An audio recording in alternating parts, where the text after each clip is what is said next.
You see, there is a season to give warning, but there is never a season to say, I told you so.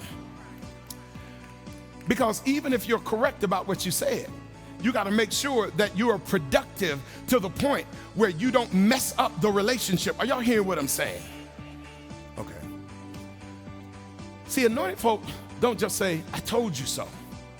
They say, this is what we got to do next. So that when your child gets pregnant, that's not the time to say, I told you so. Guess what? She 5 months. That baby is coming. Whether you keep saying I told you so or not, we got to figure out what we're going to do next in the Lord.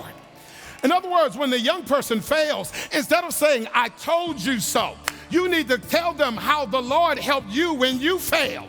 And you can help them know what they need to get ready to do next. When somebody gets sick, don't sit around and say, I told you so, that you should have ate right and you should have drunk all that stuff. You ought to talk to them about the balm that is in Gilead and let them know that there is still a physician there. Understand that when somebody's life collapses, don't walk around saying, I told you so, that you ought to have been coming to church and you should have been in the Bible. You ought to let them know that their help comes from the Lord, the one who makes heaven and earth. In other words, when that person's partner walks out the door, it's not time to say, I told you so. It's time to say, I'm going to stand with you even when nobody else does.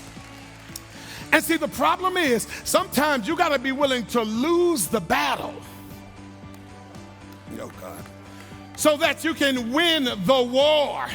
But sometimes we'll sacrifice the war to win our little petty ego battles because we're invested in being right more than we are invested in their success. And see, friends, you cannot prioritize your opinion above a person. You've got to keep their well-being at the head of the conversation. Are y'all with me today, friends?